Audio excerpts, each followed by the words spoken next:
You can have the most gripping plot in the world and still lose your reader if your sentences are clunky. The wild part is that most of the prose mistakes that I fix as an editor aren't done with some advanced or mysterious techniques. They're just tiny habits that you can fix in an afternoon when you know what to look out for. And I promise if you catch even one of these in your writing today, you are going to feel the difference instantly. This is a new series I've decided to start on this channel, and it is called Editor Fixes, where you'll watch me work on real examples of writing and make them sing. So if you didn't know this, I am a book editor and a writing coach, and I've spent the last 3 years working with lots of projects, whether these were snippets or shorts or full novel drafts. No matter the genre or the author's experience level, I do tend to see a lot of the same issues come up again and again. Today, I'm going to break down the 3 most common ones that I fix for my clients, and more importantly, I'm also going to show you how you can fix them for yourself. We're going to have before and after examples so that you can see the change right away. If you do recognize any of these in your writing, just know that it is super common. You can think of this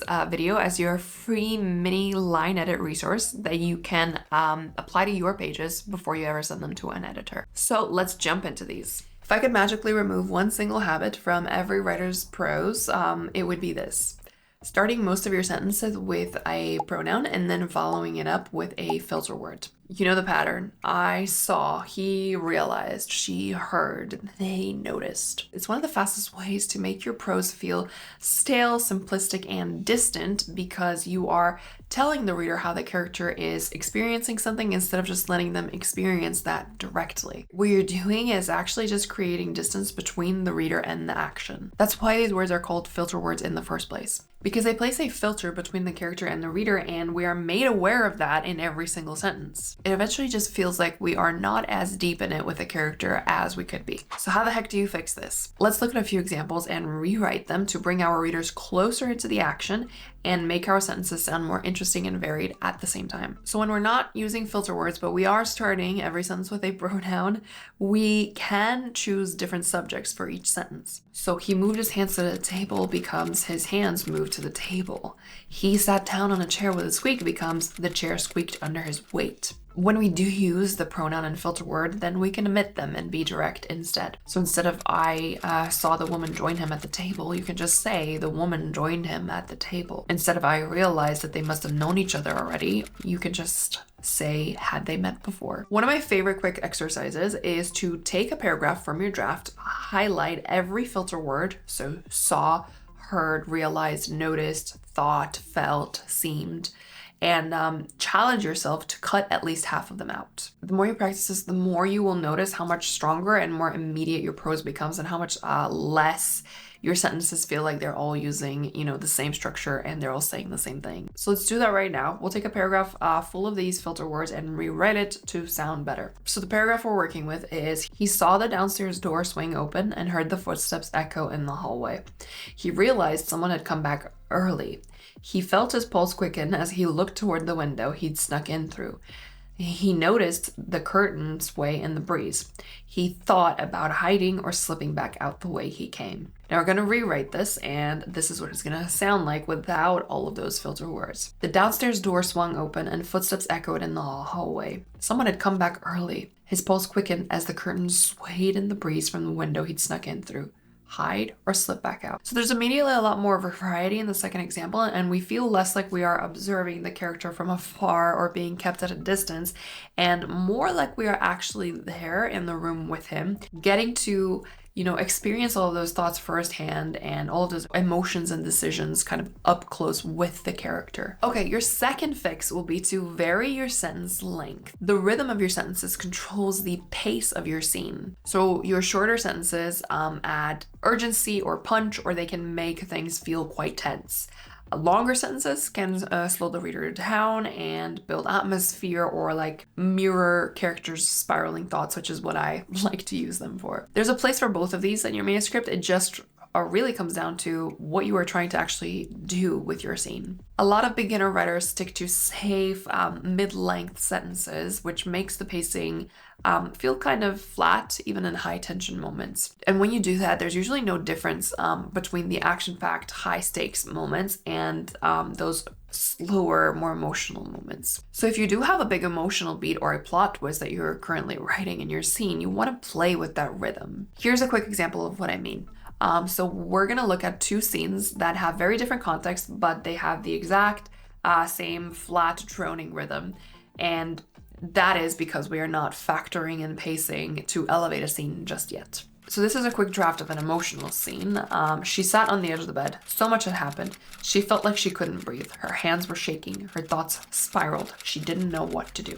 So you can kind of already tell, all of these sentences are exactly the same length, and they just feel like they're droning. They're really kind of even grating on you as you read them. And the action scene that we'll be working with, and it sounds again exactly the same.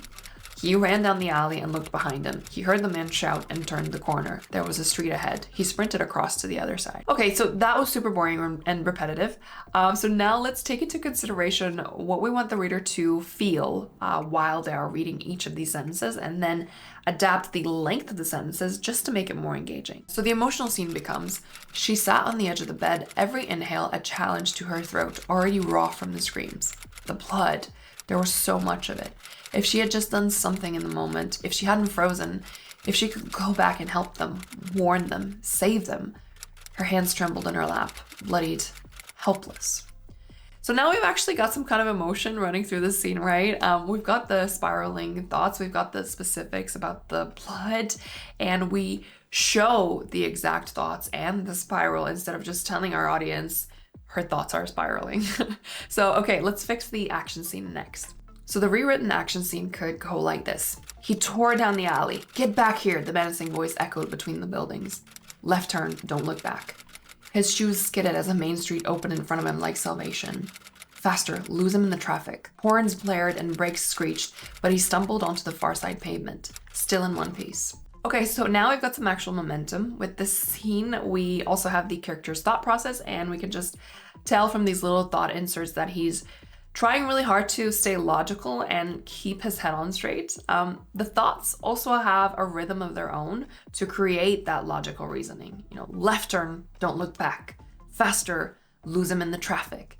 It feels like boom, boom, boom, boom, boom, boom. It almost feels like a heartbeat, right? It gives the scene a skeleton and it keeps it more intense and purposeful. So you've already talked about varying the way that your sentences start. So not always leaning on pronouns or filter words. And we talked about varying the length of your sentences to control the rhythm. This next fix ties them both together, and it's to vary the content of your sentences. Because if every sentence is just describing what your character does, they walk, they look, they sit, they turn, then your writing starts to feel like stage directions instead of a novel that your reader can live through. So readers don't just want to know what your characters are doing physically, but also what they're sensing and noticing and remembering and questioning. And you can deliver that variety right in the sentence level mix. I actually hinted at this one quite strongly in the previous fix when I added some direct character thoughts. I said we don't want to just tell our readers that our characters are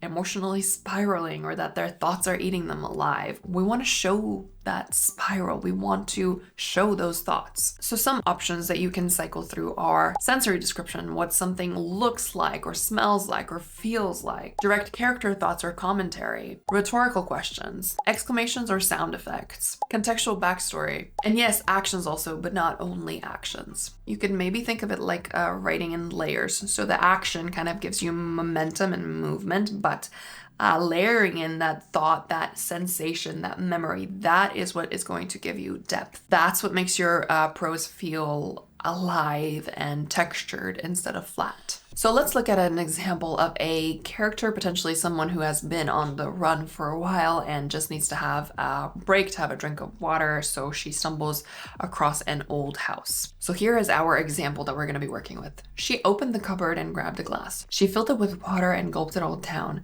She set the glass down on the counter. She wiped her hands on a towel and thought that the owner was unlikely to return, so she decided to stay the night. So obviously every sentence here is just plain action. That's only telling us the bare minimum of what the character does, and there's absolutely no feeling behind it. There's no implied thought or backstory or context or world building or emotion or decision making. Now let's add all of the elements that I listed and improve this passage. She yanked the cupboard open, hinges shrieking like they hadn't been touched in years. A single glass waited inside, dusty at the rim. Too bad, it would have to do. Cold water rushed into it, splashing her fingers. The place must have been abandoned, but the plumbing still worked. Good, a lake wouldn't be enough at this point. She gulped the whole thing down, throat burning with relief. Refilled it and downed it again before washing the glass out and stowing it back into the cupboard. Hopefully the owner wouldn't mind. A stained kitchen towel lay on the greasy stove, frayed from use, and she wiped her hands dry, ignoring the sour smell clinging to the fabric. This place hadn't seen another human in a while, had it? Perhaps it could do with some company for a night or two, or three, before the past inevitably caught up to her the way it always did. Okay, so I know that's a lot longer than the initial passage, but it gives us so much insight into what goes through this character's head at every turn and every action that she takes. We know from the desperation of the yanking of the cupboard and not washing the glass that she is parched, which tells us she has been on the road for a long time. We witness in real time her actually assessing the space and noticing all these little clues that the owner is absent. And we get to actually witness her making that reluctant decision to stay. With the way that she makes the choice, we know that she doesn't feel safe staying in a place for too long and that she has to talk herself into stopping and resting. Not to mention that these paragraphs also do a lot for the world building and the atmosphere as well. So those are 3 of the big prose fixes that I make as an editor. Cutting pronouns and filters, varying your sentence length, varying your sentence content. They're small changes, but they very much influence how immersive your writing feels. If you love this topic, my new courses are dropping next week, and one of them is called Pro at Prose. It is a deep dive into craft writing, just like this video, and it goes live Monday, September 1st. I'll add a link to the description once it's ready. It's coming out alongside 2 other courses, and you will be able to get them all in a bundle next week. It'll all be listed on my website, and if you want to make sure that you don't miss it, you can also subscribe to my newsletter, because that way you are going to get an email anytime I release something new. The link is also in the description box for that. In the meantime, I would love to know, which of these 3 mistakes do you catch yourself making the most? Did one of the examples stand out to you? Or is there a different prose habit that you are struggling with that you would like me to cover in a future video? Let me know down in the comments. But until next time, trust your heart and the words will come.